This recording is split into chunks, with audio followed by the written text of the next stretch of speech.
Hello friend, welcome to my YouTube channel. आज हम लोग पॉलिटी स्टार्ट करने वाले, जिसमें से हम लोग जो है संविधान को शुरू कर रहे हैं। ठीक है, तो संविधान में देखिए ये जो टॉपिक है वो आपका पहला वीडियो है, जो कि आपका अनुसूची। और देखिए होता क्या है ना कि सभी को देखते हैं कि मतलब हिस्ट्री में इंटरेस्ट देते हैं, कहानी सुनने में इंटरेस्ट देते हैं, आपका हर सब्जेक्ट में इंटरेस्ट देते हैं, लेकिन जो संविधान है हमारे, जो जिसमें हम लोग मतलब कि कोई भी नियम कानून से हम लोग चल रहे हैं, उस पर ध्यान ही नहीं देते। तो होता क्या है कि थोड़ा सा बोरिंग सब्जेक्ट है, लेकिन उसको इस तरीके से मैं मज़ेदार तरीके से बताऊंगा ताकि आपको मतलब कि आपको होगा ना कि वीडियो आप चालू करके रख दीजिए, भाई मैं आकर्षण खुद ही कर दूंगा। ठीक है, तो चलिए हम लोग स्टार्टिंग करते हैं। तो पहले हम बताते हैं, थोड़ा सा ये चीज़ समझ लीजिए, उसके बाद हम लोग अनुसूची को स्टार्टिंग करेंगे। ठीक है, तो भाग जो है एक तरह का क्या होता है कि चैप्टर है। जैसे पूरा भारत में कोई भी चीज़ का नियम उयम जितना भी कुछ लिखा हुआ है, हम लोग का अधिकार, राष्ट्रपति के बारे में, इसके बारे में, प्रधानमंत्री के बारे में जितना कुछ है वो एक बुक में लिखा गया है, और वो आपका है हम लोग का संविधान यानी कॉन्स्टिट्यूशन। तो जिसमें से हर एक चैप्टर वाइज सबको बांटा गया है। जैसे राष्ट्रपति के लिए अलग चैप्टर दिया गया है, प्रधानमंत्री के लिए अलग चैप्टर दिया गया है। तो उसी तरीके से आपका टोटल चैप्टर है, तो पहले 22 चैप्टर था, अब हो गया है 25 चैप्टर।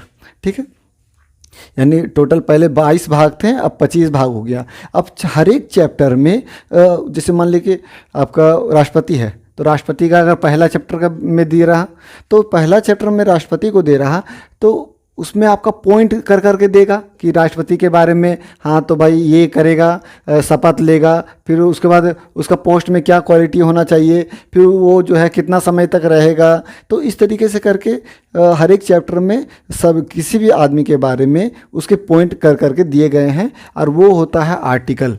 आर्टिकल क्या है कि हर एक चैप्टर में एक पॉइंट करके दिया गया है कि पहला भाग में पहला से लेकर चौथा तक आर्टिकल है, और उसमें आपका पहला भाग में जो दिया गया है उसी के बारे में और डिटेल से बताया गया है। तो अगर हम लोग तो जो भाग होता है, भाग के अंदर ही आपका आता है आर्टिकल, भाग के अंदर ही आता है आपका आर्टिकल। अब ऐसे बोलिएगा कि टोटल आर्टिकल की संख्या कितना है, तो 395। लेकिन अगर सभी को कन्फ्यूजन होता है कि 395, कभी सुनते हैं कि ज़्यादा है, तो समझ लीजिए कि अगर जैसे 19, 20, 21 इस तरीके से अगर काउंट करें, 19, 20, 21 काउंट करें, तो हम लोग आर्टिकल जो है वो आपका 395 गिनेंगे।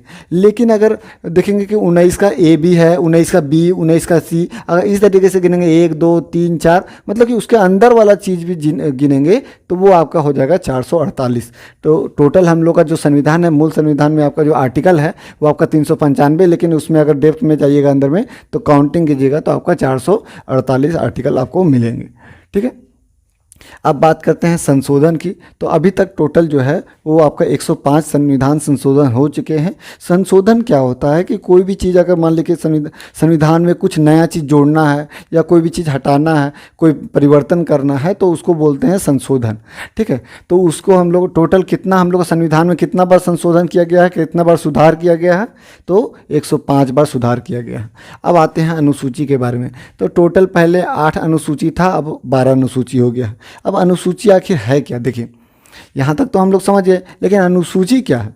तो होता क्या है ना कि बहुत सारे चीज़ ऐसे हैं जिसमें मतलब कि हमको लगता है कि बार बार इसमें परिवर्तन होगा, बार बार चेंजिंग होगा। अब बार बार चेंजिंग करने के लिए बार बार हम लोग को आर्टिकल में अगर चेंज करना है तो उसमें संशोधन करना होगा, और संशोधन आराम से तो होता नहीं है। उसके लिए राष्ट्रपति का साइन चाहिए, यहाँ चाहिए आपका संसद में जाएगा, फिर उसमें आपका 60%, 70% वोट होना चाहिए, इस तरीके से करके बहुत नियम कानून है।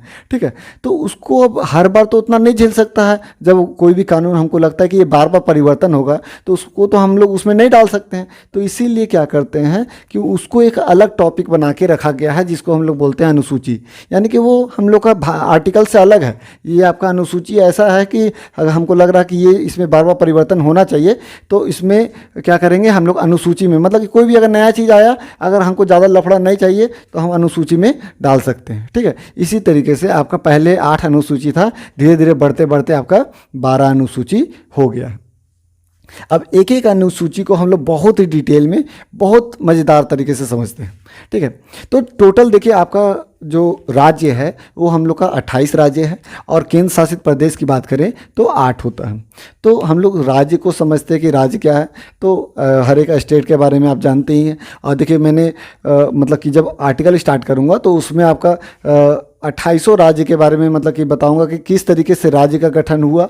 और केंद्र शासित प्रदेश के बारे में मैं बेसिक बताता हूं कि क्या होता है कि कोई भी छोटा जगह हो या फिर राजधानी से बहुत दूर हो तो उसके लिए क्या किया जाता है, या फिर कोई भी आपका जो इंटरनेशनल विवाद उस पर चल रहा है तो उसके लिए क्या किया जाता है कि सेंट्रल को उस पर ज़्यादा ध्यान देना पड़ता है। और कैसे सेंट्रल जो है कैसे ज़्यादा ध्यान देगा, तो उसको केंद्र शासित प्रदेश बना दिया जाता है। अब केंद्र शासित प्रदेश में क्या होता है कि जो स्टेट का पावर थोड़ा कम होता है, मतलब कि वो जो एरिया है वो सेंट्रल पूरा कंट्रोल करता है। तो जिस कारण से क्या होता है कि उसको सही तरीके से चला सकता है। जैसे मान लीजिए अब जम्मू कश्मीर को लीजिए, तो जम्मू कश्मीर पर क्या है कि इंटरनेशनल विवाद वाला जगह है, क्योंकि वहाँ का जो है मंत्री सब चाहता है कि हम लोग पाकिस्तान में मिल जाएं, और यहाँ पर तो भाई हम लोग का तो सर का ताज है, उसको तो मिलने देंगे नहीं। तो इसीलिए फिर क्या करते हैं कि जो मोदी जी जो हैं वो आपका जम्मू कश्मीर को केंद्र शासित प्रदेश बना दिया, और जम्मू कश्मीर और लद्दाख को दोनों को अलग अलग करके केंद्र शासित प्रदेश बना दिया। अब केंद्र शासित प्रदेश बना दिया तो वहाँ का जो मंत्री है उसका तो एक मतलब कि पावर ही नहीं रहा कि कोई भी चीज़ बड़ा कदम उठाने का। जो करेगा वो सेंट्रल ही करेगा, वहाँ पर जितना फोर्स रहेगा सब सेंट्रल का रहेगा। पहले होता था क्या कि स्टेट का फोर्स रहता था, जैसे हम लोग का झारखंड है तो झारखंड का अलग अपना पुलिस रहेगा, लेकिन वहाँ पर ऐसा नहीं है, वहाँ पर मतलब पूरी सेंट्रल आपका ध्यान देता है। उसी तरीके से दिल्ली, अगर मान ली कि दिल्ली जो है केंद्र शासित प्रदेश है, अब मान ली वो स्टेट रहता तो अगर ये G20 सम्मेलन हुआ, अगर मान ली कि उधर से आ रहा पुतिन, अब पुतिन आ रहा मोदी जी से भेंट करने के लिए G20 सम्मेलन के लिए, अब वहाँ पर पता चले कि जो आपका केजरीवाल है वो पूरा बैरियर लगा दिया और मतलब कि पूरा मतलब कि हड़कंप मचा दिया कि यहाँ पर चिकन उकिन चलेगा, ऐसे वैसा, मतलब अपना पुलिस रखेगा तो कुछ भी बोल देगा कि जाओ उसको थोड़ा सा रोक दो। तो फिर उन लोग तो अपना आदेश तो मानेगा ही। तो लास्ट में क्या होगा कि उस कारण से अब मान लीजिए बैरियर वूरियर लगा दिया कि चेकिंग चल रहा, तो पुतिन आएगा उधर से बोलेगा ये तो हमको वैल्यू नहीं दे रहा। तो जिस कारण से क्या हो रहा कि सेंट्रल जो है राजधानी है वो, तो इसीलिए उसको केंद्र शासित प्रदेश बना दिया गया, यानी कि वहाँ पर पुलिस भी जो रहेगा वो आपका सेंट्रल का रहेगा। मतलब कि अगर चाहेगा कि जो केजरीवाल है कि बोलेगा कि पुलिस को कुछ भी बोलेगा तो वो ऑर्डर मानेगा नहीं, ऐसा कोई ज़रूरी नहीं है। वो सिर्फ मुख्यमंत्री है लेकिन उसका अपना फोर्स रहता है भाई, जो पुलिस है वो आपका सेंट्रल का रहता है। इसीलिए देखा जाए कि अगर जो स्टेट वाला पुलिस है और सेंट्रल वाला पुलिस यानी कि दिल्ली का जो पुलिस है उसका वैल्यू ज़्यादा है। स्टेट वाला का थोड़ा सा होता क्या चाहिए कि कोई भी चीज़ करने के लिए आपको फिर अगर नेता उता का कोई भी विरोध में कर दिए तुरंत आपको एक्शन लेगा और तुमको आपको ट्रांसफ़र कर देगा। लेकिन वहाँ पर सेंट्रल में तो ऐसा है नहीं। सेंट्रल में तो आपका आपका जो पुलिस होता है वो सेंट्रल होता है, कहीं भी कोई भी भेजा नहीं सकता है क्योंकि उसका पावर ही नहीं है उसका, है कि नहीं।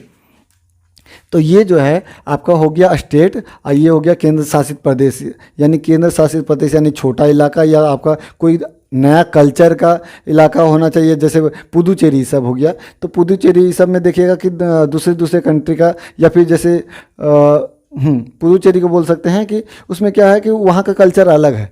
तो जिस कारण से क्या हुआ कि वहाँ पर केंद्र शासित उसको जो है सेंट्रल ध्यान देगा, सेंट्रल वो वहाँ के कल्चर के हिसाब से उसको चलाएगा। ठीक है, तो इस तरीके से करके आपका केंद्र शासित प्रदेश बनाया गया है। तो आपका टोटल 8 केंद्र शासित प्रदेश बने। ठीक है, अब बात करें कि तो 5 अगस्त 2019 को जो है जम्मू कश्मीर और लद्दाख को केंद्र शासित प्रदेश बना दिया गया। ये चीज़ आप याद रखिएगा कि केंद्र शासित प्रदेश जम्मू और कश्मीर को कब बनाया गया। पहले देखिए सबसे पहले 8 केंद्र शासित प्रदेश था, 8 केंद्र शासित प्रदेश था। इसमें क्या किया कि आपका 5 अगस्त 2019 को शुरू में जब केंद्र शासित प्रदेश आपका 7 केंद्र शासित प्रदेश था। ठीक है,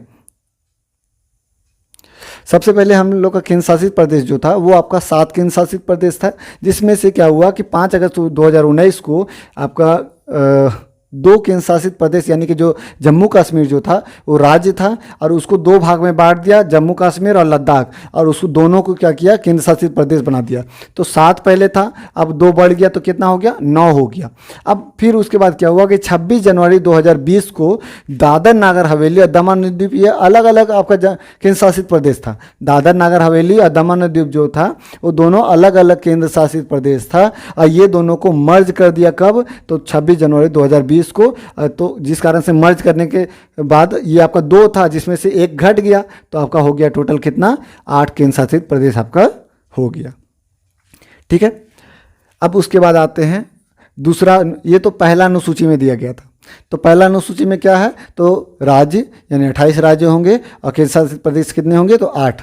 दूसरा है आपका वेतन के बारे में दिया गया है कि कोई भी जो पदाधिकारी है, जैसे राष्ट्रपति है, प्रधानमंत्री है, उन लोग को वेतन कितना मिलना चाहिए। तो उसके लिए क्या होगा, अब देखिए क्या हम बताएं कि जैसे इसमें चेंजिंग हुआ, तो क्या हुआ कि ये अनुसूची में रख दिया, जिस कारण से आराम से इसमें परिवर्तन कर दिया। अगर वही रहता आर्टिकल में पूरा एकदम, तो फिर इसमें साइन करो, उसको में साइन करो, ये वो करते करते पता चलता कि काम ही नहीं हो रहा। ठीक है, इसीलिए इसको अनुसूची में रखा। जैसे वेतन, अब वेतन में है कि उतार चढ़ाव तो होते रहेगा, तो उतार चढ़ाव होते रहेगा, जिस कारण से अगर मान लिया आर्टिकल में डाल देता तो हर बार महंगाई भत्ता बढ़ेगा, ये बढ़ेगा वो बढ़ेगा, तो जिस कारण से क्या होगा कि आर्टिकल में चेंज करना होगा, अब फिर बहुत ज़्यादा लफड़ा होगा। इस कारण से क्या हुआ कि इसको अनुसूची में डाल दिया, यानी वेतन जो है आपका दूसरा अनुसूची में लिखा गया, जिसमें जितना भी राष्ट्रपति को वेतन मिलेगा, प्रधानमंत्री को वेतन मिलेगा, संसद को कितना वेतन मिलेगा, वो सब चीज़ वो आपका संविधान का जो आपका अनुसूची 2 है, उसमें सबका वेतन लिखा गया है कि भाई इसको इतना वेतन मिलना चाहिए, इसको इतना वेतन मिलना चाहिए, और वही हिसाब से गिना कड़ाक और पहुंचा दिया। ठीक है, ट्रांसफ़र कर दिया ऑनलाइन गूगल पे से, जो भी से भी करे। ठीक है, उसके बाद है तीसरा, तो तीसरा है शपथ। अब आपने देखा होगा कि कोई भी जैसे मोदी जी हैं, तो उनको शपथ लेना है, तो जाएंगे वहाँ दिल्ली लाल किला में, और वहाँ पर एगो पन्ना निकालेंगे, हाँ मैं प्रधानमंत्री, मैं साक्षी मानकर, ये वो मतलब कि जो पढ़ के जो बोलते हैं वो कहाँ से पढ़ते हैं। तो यही आपका जो संविधान है, संविधान का जो अनुसूची वाला पेज निकालें, उसमें से देखें कि प्रधानमंत्री वाला जो शपथ वाला कौन सा पन्ना है, हाँ ये वाला पन्ना प्रधानमंत्री के शपथ वाला पन्ना लिखा हुआ है। चलो इसको जेरोक्स कराएं और वहाँ पर ले जाके पहुँच गए कि हाँ मैं प्रधानमंत्री, मैं मोदी, ये वो फलना टेकना करके आपका शपथ पढ़ लेते हैं। ठीक है, तो सबका शपथ के बारे में आपका अनुसूची तीसरा में दिए गए हैं। ठीक है, तो याद रखिएगा कि पहले पैसा मिलेगा तभी शपथ लेंगे, बिना पैसा का नहीं। इसीलिए पहले पैसा यानी दूसरा में पैसा और तीसरा में शपथ। चौथा की बात करें तो चौथा आपका राज्यसभा की सीटों की संख्या, यानी कि कोई भी राज्य में कितना सीट होगा, राज्यसभा का कितना सीट होगा, वो आपका कौन डिसाइड करता है, तो आपका अनुसूची 4 डिसाइड करता है। अनुसूची 4 में दिया गया है कि कोई भी राज्य में कितना आपका राज्यसभा का सीट होगा, और टोटल राज्यसभा का सीट आपका कितना है, तो 246, जिसमें से सबसे ज़्यादा कहाँ पर है, तो यूपी में आपका 31 गो राज्यसभा का सीट है। देखिए राज्यसभा जो होता है उसको चुनाव कैसे होता है, तो वहाँ पर आपका क्या होता है कि विधायक एमपी सब उसको चुनते हैं। ठीक है, ये आपका डायरेक्ट चुनाव नहीं होता, राज्यसभा का कोई भी सदस्य का डायरेक्ट चुनाव नहीं होता है। उसमें क्या होता है कि पार्टी मतलब मिल के किसी व्यक्ति को खड़ा करता है, फिर वोटिंग होता है और उन लोग ही डिसाइड करता है, और उसी में आपका राज्यसभा का सीट मतलब कि राज्यसभा का मतलब आदमी बनता है। ठीक है, सदस्य बनता है। तो 5वां अनुसूची में क्या है कि SC ST के विशेष प्रावधान के बारे में दिया गया है। तो आपका ये क्या है, तो SC ST का विशेष प्रावधान में है क्या कि हम लोग किसी पर भेदभाव नहीं कर सकते हैं, क्योंकि जैसे देखिएगा कि हम लोग सभी कोई नागरिक हैं, तो सब किसी को भेदभाव नहीं होना चाहिए। लेकिन अगर कोई भी व्यक्ति को भलाई के लिए अगर उस पर भेदभाव करें तो वो होता है आरक्षण। ठीक है, अब जैसे मान लीजिए देखिएगा हो रहा क्या कि बस में देखते होंगे कि बस में क्या होता है कि आपका जितना भी आदमी सब है वो ठुसा जाता है, जितना लड़का उड़का देखिएगा जैसे तैसे ठुसा उसा के एकदम आराम से और चल जाता है। लेकिन भाई लड़की सब तो उस तरीके से नहीं जा सकती, या लेडीज़ उस तरीके से नहीं जा सकती है। लड़का सब तो है कि कैसे भी घुस के आराम से चल गया, कोई दिक्कत, किसी को कोई दिक्कत नहीं होता, लड़का सबको कोई दिक्कत नहीं होता है। लेकिन अगर लेडीज़ का बात करें तो उन लोग सही तरीके से मतलब कि उन लोगों को तो मौके नहीं मिलेगा, कहेंगे ऐसा ठुसान रहेगा लड़का सब के जाने के मौके नहीं मिलता है। तो जिस कारण से क्या होगा कि लड़का सबका हरकत देख करके एक अनुसूची मतलब कि जो आपका महिलाओं का जो आरक्षण का अनुसूची दिया है, ये आपका अनुसूची का बात नहीं है, वो आपका हम लोग आर्टिकल में पढ़ेंगे। लेकिन मैं बता रहा हूँ कि आरक्षण क्या होता है, कि कहीं ना कहीं उसके लिए एक विशेष दर्जा दिया गया है कि लेडीज़ के लिए एक अलग से सीट रहेगा। ठीक है, जिसमें से क्या होगा कि लेडीज़ आके आराम से बैठ सकती है। तो ये सब लक्षण देख कर क्या हुआ कि भलाई के लिए भेदभाव करना पड़ा। तो वही होता है आपका आरक्षण, कि किसी भी जगह मतलब किसी भी व्यक्ति को भलाई के लिए अगर भेदभाव करने को आरक्षण बोलते हैं। यानी SC ST को हम लोग विशेष प्रावधान देते हैं कोई भी क्षेत्र में, चाहे वो जॉब लेने के संबंध में हो चाहे और क्षेत्र में हो। तो चलिए हम लोग रिवाइज कर लेते हैं। पहला, तो पहला क्या है, तो राज्य और केंद्र शासित प्रदेश, टोटल 28 राज्य, आपका केंद्र शासित प्रदेश कितने हैं, तो 8। फिर दूसरा में क्या है, तो दूसरा में आपका वेतन। तीसरा में क्या है, आपका शपथ, पहले वेतन लेगा फिर शपथ देगा। चौथा में क्या है, तो चौथा में आपका दिया गया है राज्यसभा में कितना सीट होगा, मतलब कोई भी राज्य का राज्यसभा में कितना सीट होगा वो डिसाइड करेगा चौथी अनुसूची। पांचवा क्या है, तो उसमें आपका SC ST में विशेष प्रावधान। ठीक है, अब बात करते हैं छठा की, तो असम, मेघालय, त्रिपुरा, मिजोरम। तो देखिए ये चारों का भी विशेष प्रावधान दिया गया है कि क्या होता था, पूर्वोत्तर राज्य, पूर्वोत्तर मतलब क्या, जो आपका पूरब की ओर में जितने भी राज्य हैं उसमें से असम, मेघालय, त्रिपुरा, मिजोरम जो है वो बहुत कम डेवलप वाले इलाका है।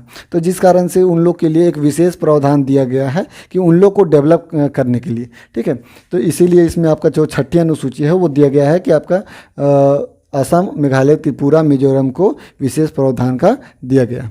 अब बात करें सातवीं अनुसूची, तो उसमें क्या है कि शक्तियों का विभाजन, जैसे मान लीजिए केंद्र को क्या शक्ति रहेगा, राज्य को क्या शक्ति रहेगा, और कौन सा शक्ति ऐसा है जो दोनों के पास रहेगा।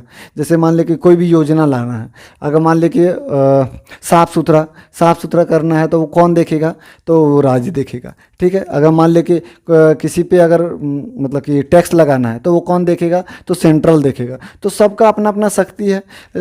वही चीज़ है कि अगर मान लें कि सेंट्रल का जो शक्ति है, जैसे रेलवे, तो रेलवे जो है वो आपका सेंट्रल का है तो वो आपका सेंट्रल देखेगा। अगर मान लें कि वही पुलिस, तो पुलिस जो है वो राज्य का रहता है तो राज्य देखेगा।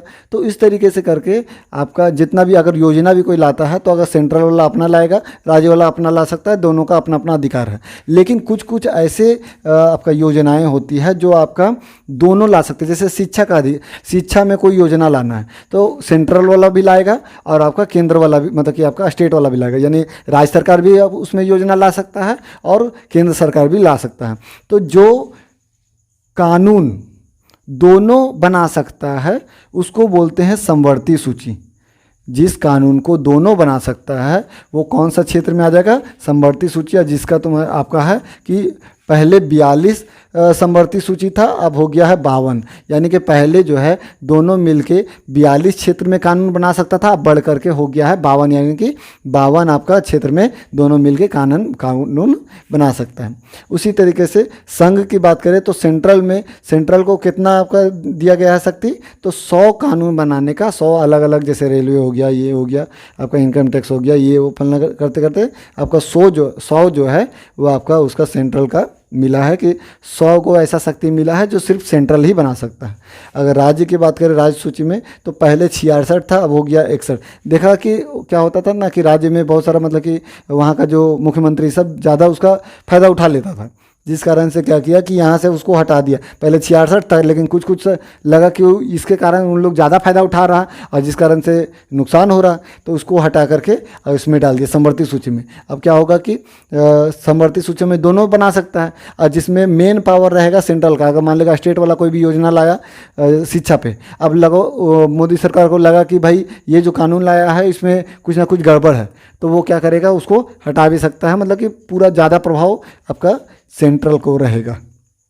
ठीक है, तो ये हुआ आपका संघ सूची, राज्य सूची और समवर्ती सूची, जो कि 7वीं अनुसूची में दिया हुआ है। ठीक है, तो 7वीं और सातवीं समवर्ती, तो ऐसे तीनों आप याद रख सकते हैं। उसके बाद है 8वां में, तो 22 भाषा जो है वो हम लोग के 8वीं अनुसूची में दिया गया है कि भारत जो हम लोग के संविधान में कितने भाषा हैं, तो 22 भाषा। 9वीं अनुसूची में क्या बताया गया है, तो देखिए ये आपका पहला संविधान संशोधन। मैंने बताया था कि संविधान संशोधन क्या होता है कि आपका कोई भी चेंजिंग करना उसमें मतलब कि कोई परिवर्तन करने को हम लोग संशोधन बोलते हैं। जिसमें से भूमि सुधार जो है वो आपका पहला संविधान संशोधन जोड़ा गया था कब, 1951 में, जस्ट एकदम 1 साल बाद। जैसे 1950 में तो लागू हो गया, 1951 में पहला संविधान संशोधन हुआ था जो कि भूमि सुधार। और ये आपका 9वीं अनुसूची, मैंने बताया था कि 8 अनुसूची पहले था और 9वां कब जोड़ा गया है, तो 1951 में जोड़ा गया है। ये चीज़ याद रखिएगा। अब भूमि सुधार क्या है, तो पहले होता था जमींदारी प्रथा, जिसमें मतलब एक एक आदमी को ना 10-10 कट्ठा, मतलब 10-10 कट्ठा बोल रहे हैं, 10 कट्ठा तो अभी यहाँ बीघा रहता है। ठीक है, 10-10 किलोमीटर तक क्या होता था कि उसका ज़मीन रहता था, मतलब कि एक एक आदमी का 10-10 किलोमीटर तक ज़मीन रहता था। उस चीज़ को, कानून को हटा दिया गया है, इसीलिए उसको बोला गया है भूमि सुधार कानून। ठीक है, और ये चीज़ भारत में किया गया है। लेकिन अब अगर देखिएगा पाकिस्तान में तो वही चीज़, वही हाल है। मतलब कि हर जितना भी नेता है ना, उन लोग पास देखिएगा तो 5 किलोमीटर तक उसका पूरा ज़मीन 5 किलोमीटर तक उसी का है। कोई नेता का 10 किलोमीटर तक ज़मीन है, ऐसे कर करके सब बांट के रख लिए। इसीलिए ना उन लोग का हालत ख़राब है। ठीक है, तो ये हुआ आपका 9वीं अनुसूची। अब 10वीं अनुसूची में क्या है, तो दल बदल कानून। आपने ये गाना सुना होगा कि नीतीश तोरा हमरा पे भरोसा काहे नहीं खे, यानी कि जो लालू यादव जो हैं वो आपका नीतीश को बोलते थे। क्यों? क्योंकि जब इलेक्शन का समय था तो क्या हुआ था कि जो आपका नीतीश कुमार है वो आपको पार्टी चेंज करके बीजेपी में आ गए थे, जिस कारण से क्या हो रहा था कि ये जो गाना जो था वो बहुत ज़्यादा ट्रेंड पे चल रहा था। तो वही होता है दल बदल कानून, यानी कि कोई भी जीता हुआ व्यक्ति, कोई भी पार्टी से जीता हुआ व्यक्ति वो कोई भी दूसरे पार्टी में नहीं जा सकता। पहले क्या होता था कि जीत गया, अब पता चला कि दुखों का घर में पहुंचा दिया तो पता चला कि वो पार्टी तुरंत चेंज कर लिया कि ठीक है सर हम आप ही के साथ में। लेकिन अब ये कानून लाया गया कब, तो 1985 में लाया गया। इससे पहले क्या था कि जो पार्टी जीता अब फिर पता चला कि दूसरा पार्टी वाला उसको दुखों का घर भेज दिया, भैया थोड़ा सा देख लीजिएगा, मिठाई के लिए भेज दिए हैं, बस तुरंत पार्टी चेंज। अब ऐसा नहीं होता है। तो 1985 में ये कानून लाया गया है, जो कि 52वां संविधान संशोधन में। ठीक है, फिर आपका 10वां अनुसूची हो गया। 11वीं अनुसूची में क्या है कि ये आपका 73वां संविधान संशोधन 1993 में इसको मतलब कि लागू किया गया है। तो इसमें क्या है, 73वां संविधान संशोधन हुआ और नगर परिषद जो है 74वां। देखिए दोनों को बताता हूँ कि पंचायत क्या होता है कि जैसे अगर मान लीजिए हम लोग को देखे होंगे कि जो सेंट्रल वाला इलाका है, यानी कि जो सिटी वाला इलाका है वो ज़्यादा डेवलप है। अगर मान लीजिए कोई भी कलेक्टर है, कोई भी बड़ा अधिकारी है, तो वो तो ऐसा तो नहीं कि पूरा गली मोहल्ला में रहेगा, वो तो रहेगा पूरा डिस्ट्रिक्ट में ही रहेगा। तो डिस्ट्रिक्ट में रहेगा तो डिस्ट्रिक्ट वाला एरिया को देखेगा। लेकिन आप बोलिएगा कि गाँव को कौन देखेगा, तो गाँव को देखने के लिए ऐसे हो रहा था क्या कि गाँव डेवलप कर ही नहीं रहा था, जिस कारण से क्या हुआ 1993 में पंचायत आपका 11वीं अनुसूची में पंचायत को जोड़ा गया। अब इसमें क्या होगा कि पंचायत होगा और हर एक गांव में मुखिया होगा। मुखिया और मतलब कि मुखिया के नीचे आपका प्रधान मुखिया होगा। तो क्या होता था कि प्रधान मुखिया थोड़ा छोटा होता है, मुखिया बड़ा होता है। मुखिया यानी कि लगभग 7-8 गाँव का मुखिया होता है, लेकिन प्रधान मुखिया एक गाँव का होता है। ठीक है, तो अब मान लीजिए लली साफ़ करना है, तो अब ऐसा थोड़ी ना कि डिस्ट्रिक्ट कलेक्टर को बोलिएगा भैया ललिया साफ़ नहीं कर दीजिएगा, ऐसा तो नहीं बोल सकते हैं। तो आपको किसको बोलना होगा, तो प्रधान मुखिया को बोलना होगा कि आपको लग रहा वोट उठ नहीं चाहिए क्या इस बार, थोड़ा देखिए ललिया गंदा हो गया है। तो इस तरीके से करके उन लोग अपना काम करवा सकता है। लेकिन अगर बड़ा बड़ा ऑफिसर को तो काम नहीं करवा सकता, इसीलिए ये चीज़ लाया गया कि हर गांव में मतलब कि वो जो गांव का जो प्रॉब्लम है उसको कौन सुनेगा, तो उसके लिए पंचायत लाया गया। अब पंचायत वाला के पास पता चलेगा, फिर ये जो है अपना बात लेकर के जाएगा वहाँ पर और उससे अपना टेंडर पास कराएगा और डेवलप करेगा। उसी तरीके से नगर परिषद, अब नगर परिषद में मान लीजिए विधायक आया, तो विधायक को क्या बोलेंगे कि ललिया साफ कर दीजिए, स्लीपर को लगा दीजिए, ऐसा तो बोलेंगे नहीं। तो उसके लिए क्या है कि आपका नगर परिषद में आपका वार्ड पार्षद होता है। अब वार्ड पार्षद को बोलेंगे ओ लग रहा है इस बार वोट नहीं चाहिए का, तो ललिया साफ करिए जल्दी से, मतलब कि करवाइए, सॉरी करिए बोल रहे हैं। ठीक है, तो इस तरीके से आपका तो उन लोग से हम लोग काम निकलवा सकते हैं, यानी कि जितना भी छोटा लेवल का रहेगा उससे हम लोग डायरेक्ट बात कर सकते हैं। अब बोलिएगा कि विधायक आया है 4 को फोर्स लेके आएगा, वहाँ पर सट नहीं पाइएगा आप।